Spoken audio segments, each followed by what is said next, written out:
Welcome to episode 182 of the Stretty. I'm Brian Murphy, and once again on my travels, but this time a little bit closer to home.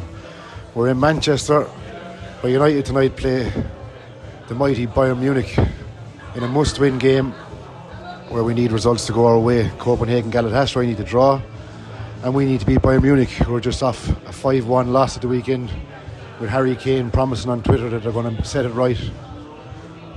Not exactly delighted that it's against us. He's planning to set it right, but so be it. Apologies, lads. We've missed a couple of games in the pod. We've had a bit of illness. We've had surgeries. Is what it is. We're back again. So we've missed 3 games where United have been. I suppose the word that describes the entire season is inconsistent. Newcastle away, beat 1-0. Absolutely fucking dire. Chelsea at home, everyone expecting us to get done. Turned it on, beat them 2-1 with a great performance. And then Bournemouth. Less said about Bournemouth, the better, but 3-0. Could have been more. Just simply unacceptable. Can't be losing 3-0 against Bournemouth at home. But look, the past is the past. Bygones be bygones. We'll brush it under the carpet for now for the sake of this podcast. Bayern Munich, 8 o'clock Tuesday night, under the lights, Manchester in December. The kind of games that you literally live for. There's always a chill in the air. Champions League nights in Old Trafford are special, no matter the opponent. But when you're playing one of the best teams in Europe, with one of the best strikers in Europe on their side, a striker that arguably should have been ours in the summer, bar Daniel Levy being an absolute bastard that wouldn't sell to us. It's just one of those games, isn't it? So, as has been the theme of the podcast for the last while, between my incorrect terminals and airports, a passport being misplaced in Istanbul, I decided to almost go one better this morning, flying my way down to Cork Airport. 1.7 kilometres away, my van decides to absolutely shit itself, and as is the festive season, the dashboard lit up like a Christmas tree. Pulled the van over the side of the road, rang the insurance company for breakdown assistance, said no, there's no chance of making this. But luckily, a hero, a knight in shining armour, Mr. Warren in Cork Airport, my good old pal, came to my rescue and got me there just in time. And I've now arrived in Old Nag's Head in Manchester, and I'm joined by 2 very good friends of mine. One who's made the long, tough, intrepid journey from just a whole different world really in Dublin, Barry, and Keith come from Australia. But Keith's a Dublin native, a good loyal Castleknock man, good read through the years. We'll start with Barry before I give Keith a bit of praise, because I'll have to give him some bit of praise. We'll start with Barry. Barry, we're in the Nag's Head. We're about to play Bayern Munich later on. We've no idea about team news. We've no idea about anything really, apart from a couple of points in us. But you've been for a 5-course meal yourself and Keith for a romantic catch-up, as you haven't seen each other in a while, as I waited here for you. Barry, what's going on? What's the season been like so far, first of all? Look, I mean, at the end of the day, at the end of last season, I had high expectations, but this year it's all over the place. I mean, the squad itself, it still needs an overhaul. There's players in the team like Martial, even McTominay. I know he's scoring a few goals now. Easy now. But look, I think we're just too unpredictable. We could come out one week, we'd be absolutely shite. We come out another week, we'd fucking hammer the team. My heart's broken. I just don't know what team is going to turn up in the day. Today we could hammer Bayern, who knows? They were beaten at the weekend. They were hammered at the weekend, but we could also get a hammering off them. So I really I haven't a clue what's going to happen today. And that's pretty much been the way the season has gone. You just don't know what you get. It's such a mixed bag. Games we're expected to lose, we win. Games we're expected to win, we lose. Topsy-turvy from start to finish. I suppose, look, the injuries at the start of the season didn't help us. It kind of put Ten Hag in the back foot, where 100%. He's set up a team, and last season we looked fairly solid, but then he's changed his style, tried to implement a new style, players coming in trying to gel them into a team, but injuries left, right and centre. It hasn't helped him, but he hasn't helped himself either at the same time. So there's questions raised over Eric at the moment, there's questions over the players. What do we think happens tonight? Look, at the end of the day, the system that Ten Hag is playing, I don't think we have the players for it. So, this is what I'm saying. You don't really know what's going to happen on the night, because the team you're playing, the team you're coming up against, you know, they're going to be basically ready for a team where we're not going to be defending. We're just going to be going up. It's going to be end-to-end football. So we're exposed constantly. So the score could be about 7-8 goals. So honestly, I have no prediction tonight because I haven't a clue what's going to happen.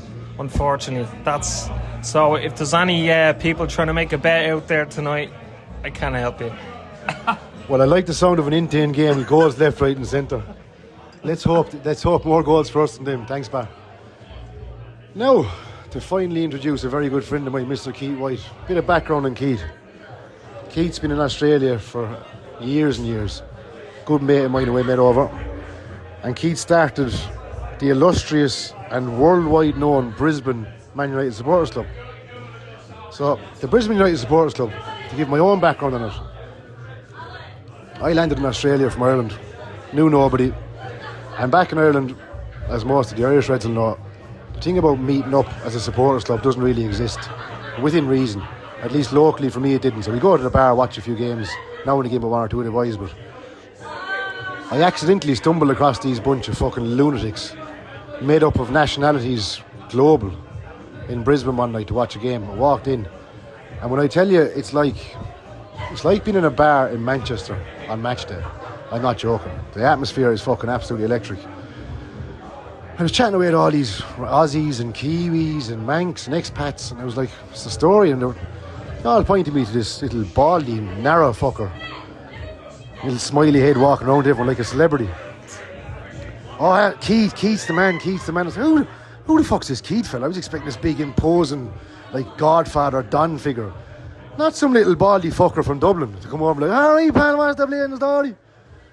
But that started a friendship that's lasted through the years, and luckily we're back again at another game. So top red, and the term top red gets thrown about in many types of fashions, but top red in my opinion. But Keith, you're back from Australia, yourself and the family are home for Christmas, and I've dragged you along, kicking and screaming of course, to Bayern Munich.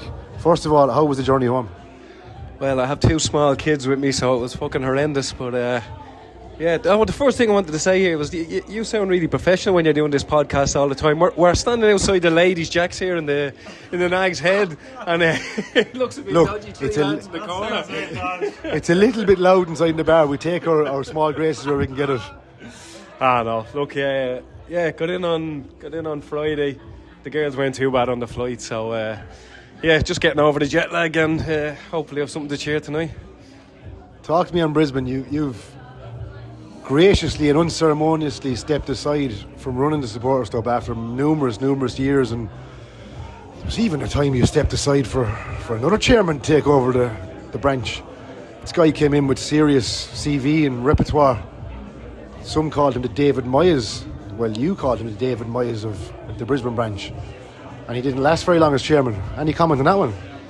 Yeah, well, I was running it for a few years, and then me and the missus were talking about starting a family up, and I was saying, I haven't got a lot of spare time, so something I'd have to give. So I said I'd give up the supporters club there and let someone take it over. And said I found the ideal candidate, this unimposing fella from Limerick called Smurf, and he was all. I asked him. I kind of did the Ferguson and told him he was the chosen one. He was going to take over from me, and he said, "Listen, you're in good hands. I'm gonna continue. Don't want to change too much. I'm gonna make this a success." And 3 weeks later, he got deported. So. Well. If Australian immigration are listening, or any Australian authorities, let's not say deported. Let's just say he left the country in a cloud of mystery. But yeah, I briefly took over the supporters club from Keith. It's funny, we'll say serving under Keith on the committee and seeing how things ran. That's when I came home to Ireland. That's what made me want to set up the branch that I run now. So I'd seen how Keith had done it over in Australia, and I wanted to try to do something similar. The only difference is games in Ireland are 12:30 in the day, 3 o'clock in the day, 5:30, 4 o'clock Sunday. Very hard to get a massive gang of lads to go to the pub. In contrast, in Brisbane, 10:30 at night, midnight, 1:30 in the morning. Very easy to get a bunch of lads absolutely out of their trolley, singing songs and in the form for a match. So he had that one up on us, but You step back in, you kept the supporters club going, built it to what it is, and you handed it over to a good mate of ours, Pete. And I believe the supporters club is going as strong as ever. So we're back. We've done a couple of games together. Every time you come home, we try to meet up. We have an interesting week ahead, Keith. So we'll start tonight. We're going to face the mighty Bayern Munich. Instead of asking you what you think is going to happen with the game initially, I'll flip it on you and say, Eric Ten Hag, I'll put you on the spot. Ten Hag's been getting pelters left, right and centre. And as a fellow bald man, do you stand beside bald is best, bald is not best, bald is mediocre, or what is going to happen? Right, so there's two sides of it. There's a group of people that 100% you can't say a word against the manager. 100% he's doing everything right, and that's it, right? We can all see what's around him, what's going wrong from above, certain players not putting the effort in. But the only criticism I would have of Ten Hag is, right, these players that he has bought, right? And you can say there's someone above him, but every one of these has a Dutch kind of link here, right? Like, he had Onana at, was it Ajax? He had someone, I'm sure fucking Highland has been on a stag do to Amsterdam as well, or something like that. There's some link there.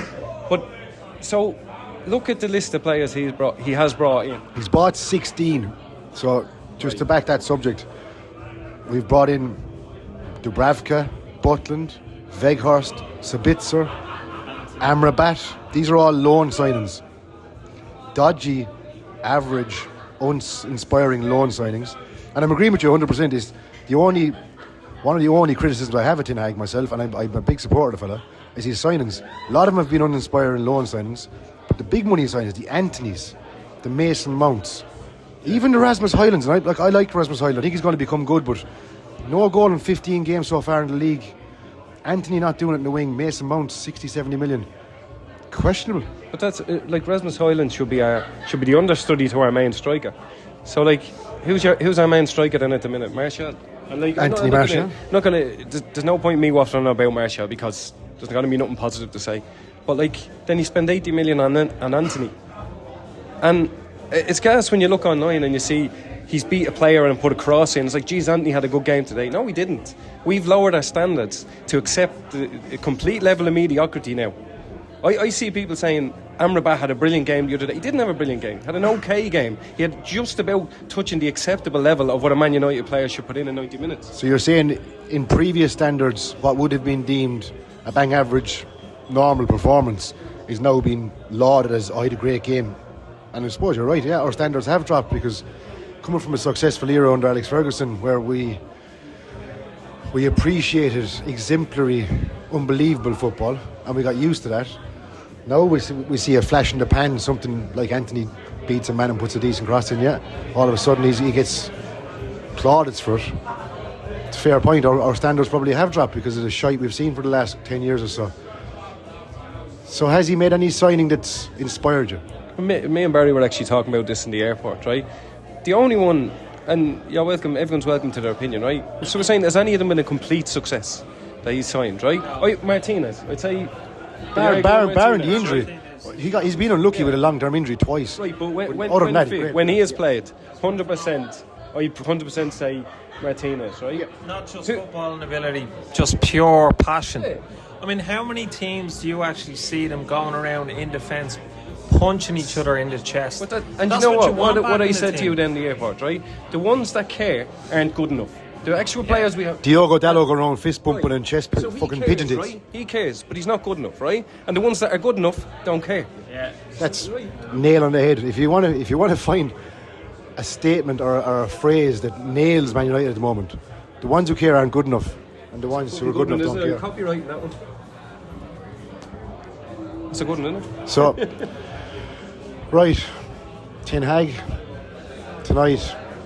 Well, hold on, just to like, I'm not in any way, shape or form saying the manager needs to go with on, right? Because there seems to be this thing online where you're either one or the other. You can have an opinion on both and say, I think he's doing quite a good job. That's something in football that's been lost, is discussion and debate. 100%. You don't have to be Ten Hag out, Ten Hag in. Yeah. You can be Ten Hag is grand, but I don't like this about him. Or this player is, I kind of like him, but he has his faults. The day of having a normal football discussion has been so eradicated on the likes of Twitter and that. because you have to have extreme opinions. It has to be he's the worst player of all time. We probably need someone else to bring in to start making signings then, because if his signings aren't working, he's doing some good things. But yeah, valid point, and I 100% agree. I actually looked at it the other night, the 16 signings that he's made, and it doesn't make for great reading. Right, I'll ask you, go on, what's going to happen tonight? I think we'll win, just because, I don't know, our form is as reliable as your van, like, so it's fucking... Oh, you bastard. No, but like, this the type of games where you think we're going to get hammered. Hopefully they put out a reserve team and we beat them, but don't know, can't see the other game ending a draw. See what happens. We'll fast forward, only because you're coming with me on Sunday and I managed to blag you into coming to Anfield with me. Now, I'll preface this by saying the last 2 seasons I've been in Anfield, I don't think, and you can fucking slate me for saying this or not, but I don't think I've managed a combined 90 minutes in Anfield over the 2 games due to the shit that I've seen. I'm absolutely petrified of coming Sunday. I was talking to a mate of mine last night about going, and I was like, one of the only reasons I'm going Sunday is because I asked Keith to come with me and I got him a ticket. But now I'm thinking to myself, have I done him an injustice by getting him a ticket to Liverpool away? I know Anfield's a great game to go to, and being back from Australia on holidays, it's a lovely one to get in, but like, it's dodgy, isn't it? It's fucking dodgy. It's a game that could potentially be another embarrassment. Or is it going to be United turn up? Hey, look, if you don't want to go, I'll sell your ticket online for 100. See, so just to put out there, Keith the tout white. No, look, right, for me, living over there, getting to Anfield is like, it's me coming home at the right time, the away fixture, and like I didn't even, well, the person who sorted me out with the ticket, I didn't want to be annoying them, but I got sorted anyway. But look, the type of games where, yeah, like if you ask me, am I confident? Absolutely not. My dad asked me leaving today, he says, what do you reckon about Sunday? And I says, I hope at least we're leading in the game for 5-10 minutes. And something to enjoy. And that's what he's like. He says, son, like, he says, he's like, over the years you've been going, oh, we're going to beat these, we're going to win the final. He says, you've lowered your standards so much that you hope to be leading for 10 minutes in the game. I was like, I'll take that now. Oh, but look, who knows? Like I said, this team is so unpredictable that we'll lose 3-0 to Bournemouth and then we'll beat the Scousers next week. But who knows? People keep asking me during the week, going, if Ten Hag loses to Bayern and loses to Liverpool, is he out? And I keep flipping the question. I'm going, what happens if Ten Hag beats Bayern and beats Liverpool? Football's a funny game, changes in 7 days. Right, Barry, Keith, thanks a million. I'm just after seeing a stray cat walk in here. A stray cat who I'm after grabbing. Good mate of mine, Reese. Reese, just grab you for a second. Tonight, Bayern Munich under the lights in Old Trafford. Talk to me, what's going to happen? We're going to get beat 2-0. Harry Kane brace. And that was the end of Reese's podcast. Nice one, Reese. Talk to you in a while, lads. It's after the game, sat in the tollgate bar having a beer, and truly and utterly dejected. Fucking just so bad, just so bad. Bayern Munich never came out with first gear, never needed to. We never saw second gear. We just don't have it at the moment. We just don't have that spark, creativity, lack of players. I'm not sure.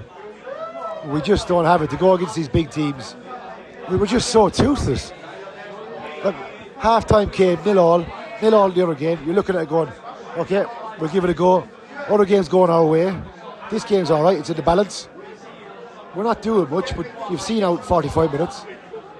Second half we come out now saying that they didn't flash a ball across our 6-yard box after 30 seconds, which they probably should have scored. But you've got the half-time 0-0, and you're looking at it. No matter, fan, manager, whoever the fuck you are, pundit, you look at it, you go, right, 45 minutes down, 0-0, you need a goal to win this. A goal probably sees you through. Copenhagen Galatasaray is 0-0 at the time. You look at that game going, right, that might not change. We just lacked so much imagination. Like I've said before, and I'll say it again, we're so pedestrian with the ball. We get so far up the pitch, we get about 75% up the pitch, and we just stop and go, what the fuck do we do? No one's moving, no one's making runs, no one's got the vision to create something. We played so many. Onana played long balls to Rasmus Højlund tonight. Bruno Fernandes tonight. Long ball. Like, is that what we're reduced to? Are we reduced to going back, giving the ball to the keeper and hoping a long ball to fucking someone up front possibly comes off? Bollocks. That's not good enough. I don't give a fuck if you're Ten Hag in, Ten Hag out, shake it all about. It's not about the manager. That ball come to Onana, he looked up and goes, I'm going to ping it long and hope that someone might get something on it. That's bollocks football. It's not good enough. It's fucking annoying because we're going to Liverpool Sunday, Anfield, a place that hasn't been a happy stomping ground, and we're after coming off an embarrassing result against Bournemouth. An embarrassing result. No, sorry, it's not an embarrassing result. Sorry, Bayern Munich is a massive side. What's embarrassing isn't the result. What's embarrassing is the fact we couldn't create anything. We just walked around and fucking trudged our way through the game. And you've got to look at the season as a whole. What's next? We're out of Europe. Europe's fucked. We've got a cup game against Wigan away with a big allocation. Everyone's cheering about that. Everyone's happy about that. Is that what we are? Is that the level we're at now? Where we're excited about getting Wigan away in the cup? That's a bit fucking sad, really. The league, we don't look great in the league. We're hit and miss. We beat teams below us. We can't beat teams above us, which isn't good fucking... It's not good form. It's not the form of a team who's going to finish top 4, top 3. Calling a spade, I'll say one thing. The injuries at the start of the season changed things. That's me maybe giving an excuse, maybe a cop-out. I know the injuries at the start of the season changed things. We were a decent side. After Liverpool bumped us last season, we never recovered from that. We went downhill. But at the start of the season, we couldn't play what we want to play. We couldn't play the players we want to play. Formation, the style. Ten Hag probably got hamstrung a bit with the fucking injuries. But at the same time, you make do. You adapt. You work with what you have. You come up with a style, and you make it fucking effective. If that means we've got to play shit football, tight football, and nick a 1-0 win, fair enough. You've got to play Jose Mourinho football and be effective, fair enough. You get over the brow of the hill after the injuries are solved, and you get back to what you're doing, fair enough. But this isn't good enough. We spoke earlier in the podcast, before the game, spoke to Keith, and Keith mentioned our standards have dropped. We see Anthony beat a man and all of a sudden he's had a good game. And I think it's a fair comment. Our standards have gone through the fucking toilet.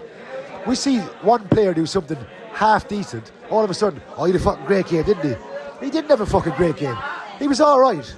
But our standards over the last decade have dropped so fucking far that we accept the fact that someone's done something half right, and all of a sudden we think he's had a great game. He hasn't had a fucking great game. We need to keep... One of the things we're guilty of as a fan base in the club is letting our standards go through the toilet. And that needs to change. Now, I've been vocally supportive of Ten Hag from day one. I still am. Many of you listening to this podcast will go, well, how is he still supportive of him? His signings are shit, his in-game management. I get what you're saying. I understand you. He's not without fault. I blame him for lots of things. He's learning on the job. Fair enough. He's still a fucking damn good manager. He's got a good CV. He's a damn good manager. You don't become a bad player overnight. You don't become a bad manager overnight. He's come into a club that's run like a fucking shit show. An ownership issue that's been a fucking calamity for 12 months. We've got a 20-year-old striker. He's Rasmus Højlund come in, and I said all through the summer, I said I wouldn't fancy being Rasmus Højlund, being that young and the pressure on your shoulders coming to United. You're the main man. If he's coming in with an aging striker, an older striker, anybody but Anthony fucking Martial to learn off of and play off, happy days. He's come in as the main man, big money. That's a fucking horrendous task for any young lad in football. But he's coming to a side that's not performing. You come into a side in football who's playing good football. I hate to say it, if you're City, if you're Liverpool, they can implement a young lad into the side. They can take the hit and put an academy lad. They can have 10 first-team footballers and bring a young lad in and give him a few games, because it won't really affect the side that much, and it gives him time. We've got a side that's so fucking inconsistent. You put Kobe Mainoo in the side, you need and demand and expect perfection performance straight away. Because if not, the Bayern Wolves are looking going, he's fucking shit.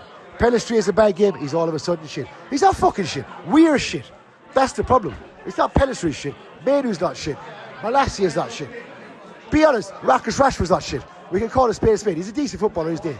We as a unit are a bad fucking side. You can't add a young fella to that side and expect him to be performing. I'm fuming. I'm absolutely fuming. It's not a new modus operandi this season because I've walked out of too many football stadiums, seen a lack of effort, a lack of desire, a lack of fucking performance. It's doing my fucking in. But I'm sitting here in the tall game. I've got a mate of mine, a good friend of mine, Dylan Donnelly. We were together before the game. We talked about it. We went to the game. Dylan, I'm not going to say what went wrong because what went wrong could take us until tomorrow. What happened? What happened? Like, I know what went wrong. What went wrong? We weren't good enough. We didn't play well. We were toothless in attack. What needs to change? Well, it was it's a post-mortem without it being a post-mortem. It's 12 defeats in 24 games, and to be honest, is that what it is? 12 defeats, 24 games. Fucking hell. So, to be honest with you, with my good friend Brian, my first game of the season, I was actually positive about that result because we didn't get dicked. I suppose the main thing we want as a United fan is to show 11 players that actually want to fucking try and play for the club or play for the badge, and it seems like they gave it. They're all deceiving, but we had 2 shots on target. One of them coming from Luke Shaw in the first 15 minutes of the game. It seems like since last season Ten Hag was quite pragmatic. We had a settle back 4. We had Cassie, we had Lissandro Martinez, and injuries have decimated us this season. You know, which we've had an unsettled back 4. We've had a raft of injuries. But if you look across the Premier League, everybody's dealing with injuries due to probably the overload due to the World Cup and stuff like that. But we've just had no luck. It looks like Harry Maguire's out now with a groin strain. That's probably another, it could be 3 to 6 weeks. Luke Shaw's done his hamstring. You know, God knows it's usually his hamstring. I think Luke Shaw is probably fundamentally our most important player in terms of his progression and when he's playing in his natural left back position because he gives us that attacking outlet. But we're reliant on a 20-year-old with 9 Serie A goals to his name to lead the line when realistically our number 9 should be the number 9 that was playing against us tonight. You know, Harry Kane. Do you know what I mean? We should be having Rasmus Højlund should be coming on in the last 15-20 minutes of the game and understudy. You know what I mean? So it's unfair on him, and we're looking at positives. You know, Kobe Mino coming off the bench. We're a 15-20 minute cameo. We're reliant upon that. But when you're seeing players as financial assets and you're rewarding Diogo Dalot a 5-year contract off the back of a 3-month purple patch when he's been shit for 3 years, we're going round in circles. So realistically, Ten Hag should stay, but the status quo is not going to go until Sir Jim Ratcliffe comes in and takes an axe to the squad. We need a huge overhaul, but we also need to realise that Ten Hag's drowning and he's got his arms tied behind his back. I'll ask you one question. It was something we spoke about earlier. One of the boys made a point, and I thought it was the best way I've heard United describe this season. The players who are good enough don't give a shit, and the players who aren't good enough give a shit. Is that a fair reflection? Well, I don't know if who gives a shit or who doesn't give a shit. But what I'm seeing is I'm seeing players that are technically limited in a squad that's not exactly fucking bursting with leading characters. I'm actually saying I wouldn't have been Harry Maguire's. I wouldn't have been his biggest fan or his biggest fucking champion, but he's the captain of the team. He's more of a skipper than Bruno is at the minute. Is one of the problems we've got in the squad a lack of leaders? Like, you've got Bruno as a captain. You look across the lines, the defence, the midfield, the striker. A striker's a 19-year-old child. He can't be a leader. Do we lack leaders? We go back to the United teams of old. You had Roy Keane captain. He had Gary Neville beside him, a Scholes, he'd fucking Rio Ferdinand, Vidic. He'd leaders everywhere on the pitch. We're lacking leaders all over the pitch. Yeah, but to be a leader, you need to be a world-class player. And to be a world-class player, currently, if you were to get, I think it was 19 back fours that Onana's done this season in terms of all competitions. Man United technically have 3 or 4 world-class players that go into any top European side. So, like Scott McTominay is modern-day Darren Fletcher. he has a goal in him, but he comes with caveats. You know what I mean? Him playing in that position as a number 8 or a number 10, it's World Cup. You know what I mean? To be fair, we've got a lot of players. Like McTominay's an example. Yeah. You know what McTominay gives you? McTominay will give you honest player, put in a shift. He's limited. Yeah. He's limited in ability. He's limited in what he can do. He's a squad player, man. He's a squad. He's the old-fashioned Fletcher, Phil Neville, G2 Park. He's a squad player, yeah. Is what it is. But you can afford to have, and you want to have them players. When you've got a squad of quality players, when you're dependent on that type of player as your main starting 11, you're in trouble. Yeah. If you've got Amrabat, I'm sorry. Everybody can go at me if you want to. Amrabat is fucking shit. He's the best player on the pitch tonight. Yes, he may be. He's just not good enough.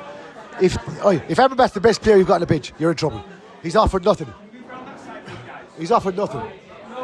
Reece, come here.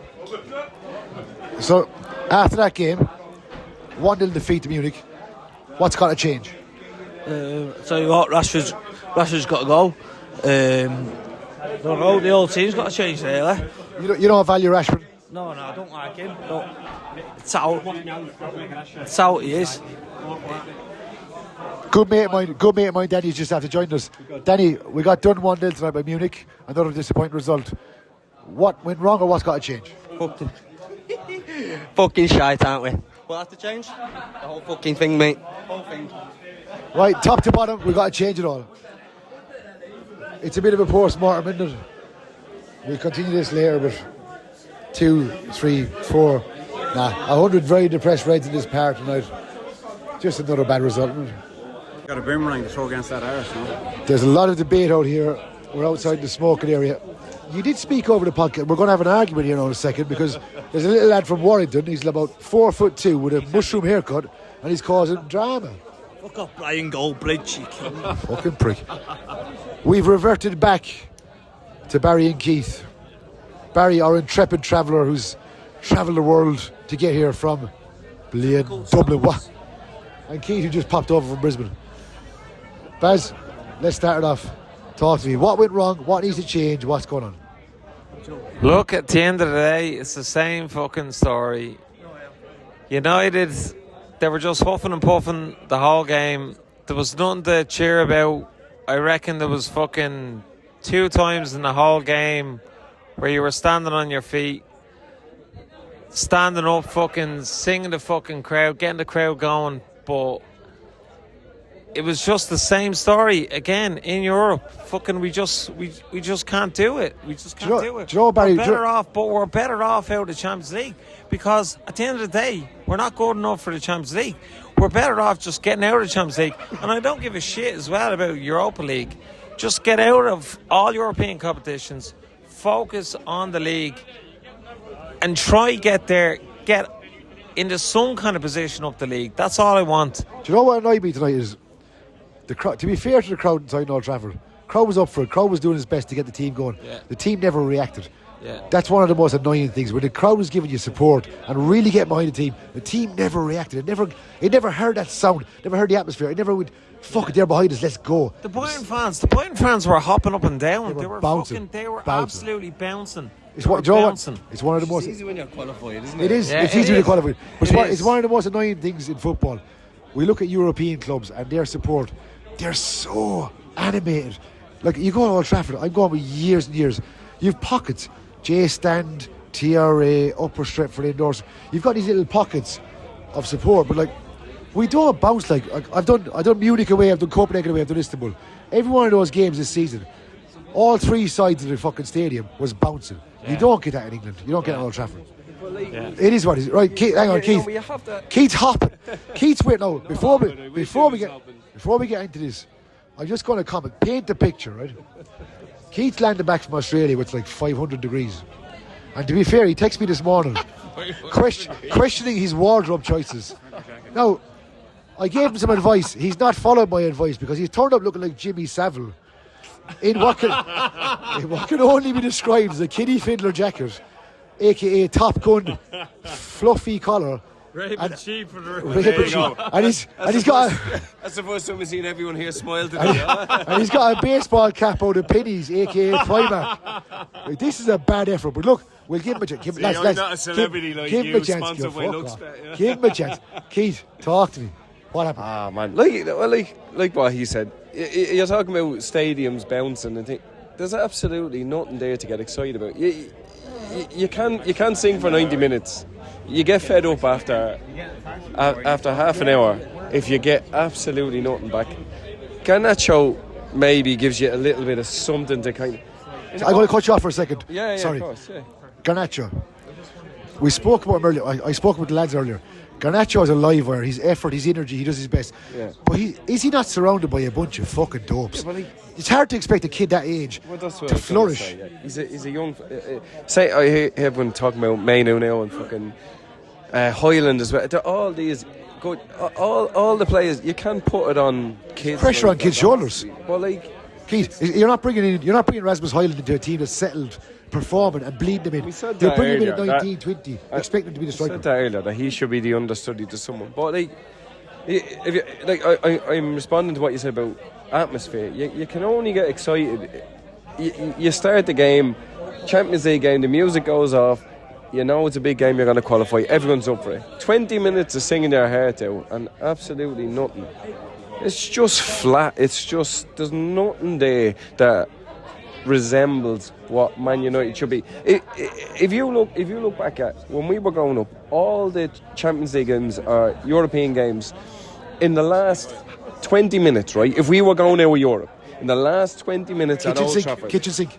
Unbelievable, right? Now we didn't always win. You think of games like against Real Madrid, what was that, 4-3 or whatever? Kitchen sink. Yeah. Everyone's off their feet. Absolutely, you're only short. Look at the final. Schmeichel's up in the cup, right? There's absolutely no urge. And like, yeah. Keith, how many times did you get off your seat? When I say a seat, we were standing all day, we weren't here. How many times did you get you off your seat today? Nothing. Right? The amount of people I've seen with 5 minutes ago. Now I'm not going to start saying everyone was leaving at half time, right? But 5 minutes ago, because the difference is when we were growing up, when we always believed you'd score. Can they score? They always score. When it was 82, 83 minutes. No one in that stadium believed we were winning 2-1. Including myself. I stayed because fuck it, I don't get to go that often in this stadium. Yeah, but like I'm not going to criticise anyone who walked out of that stadium there, because there used to be this thing where we would go to the end, and like when we were in the Nags Head beforehand, and the treble, the finals on the screen beforehand. And I said that to the lad beside, young fella beside me. I was like, he's only 21. And I was telling him, that fucking season, you should watch that. He says, we were never, ever fucking beaten. That's a different side. That was a different mentality. You're not leaving the ground in 80 minutes because there's a chance you could score too. We went 1-0 down in that season. And like, obviously, you still believe. Completely different fucking era and team. But I have no faith at all in this team. When they go 1-0 down, you just think... I remember we were back in Munich a couple of months or weeks back. And Ty Brennan Luxie was with me. He was beside me in the ground, and he said, I asked him what the crack was, how do you feel about the game? And he said, these boys are going to shit the bags in big atmospheres, in big games. They don't have the bollocks. And it's stuck in my brain because I think he nailed it. This side doesn't have the pair of bollocks, and I'll go a bit further, doesn't have the leaders across the lines to drag a team kicking and screaming and say, lads, we're 1-0 down. Grow a pair of bollocks and let's dig in. We don't dig in anymore. Lads, it's like, key, at the end of the day, you said going 1-0 down, right? If we go 2 goals up, like we did, we're still worried. That's right. We're still fucked. Like we there's no trust. There's no even at 3-1 over Istanbul, you're still concerned. There's no expectation. It's like you've got a defender that was released by Leicester City, coming on. Who turned up for training one day. Ten Hag saw him win a header and was like, fuck it, we'll sign him. His missus works for the club and he was a red. Go on, Johnny Evans. But when you're cheering off, when you see the club tonight, or the crowd tonight, cheering off Harry Maguire, who 6 months ago was a pariah, and cheering on Johnny Evans, that tells you where you're at. Dalot's high-fiving and Wan-Bissaka develops cerebral palsy and he goes past the half-air line. Jesus Christ. We're not turning up in big atmospheres for big games. There was Bournemouth at home. was fucking like an average. You know, tonight. No disrespect to Bournemouth, but that's a side you should beat. Yeah, but like Bayern were through tonight. That wasn't exactly a fucking electric atmosphere. They're in first gear. Why What do weren't you we mean? as Like, compact? it's not Why just weren't big we as atmosphere. compact against Bournemouth as we were tonight? But again, Do you know what I mean? It's not just big atmosphere. Tell you what, it's absolutely disgusting. I think we should demolish West Limerick Supporters Club for one, and then that's when we get the atmosphere going. And these Irish tourists coming over from Australia, I tell you, I didn't hear a peep, honestly, and he kept on putting his fingers up my bum. This thing about these lads from Warrington, coming in to Old Trafford, pretending like they're these big, massive local Reds. Warrington is 20-25 minutes away. Let's just clarify this. Warrington is it 20-25 minutes away, roughly? What do you think? I'm a fucking walking, talking tom-tom. Listen, Satnav, head back to Warrington in your little train, go home and have a good night's rest. Lads, as always, it's been great talking to the lads. It hasn't been a great performance on the pitch, but we're off again. Sunday, Anfield. Great crack. I know. Can't wait. Last 2 seasons, I think it's been 12-0 aggregate. It'll be a long day. I won't lie, I haven't seen 90 Mary, Mother of God, pray for our sinners now at the hour. and on that note, we'll see you next week. Thanks for listening. Take it easy.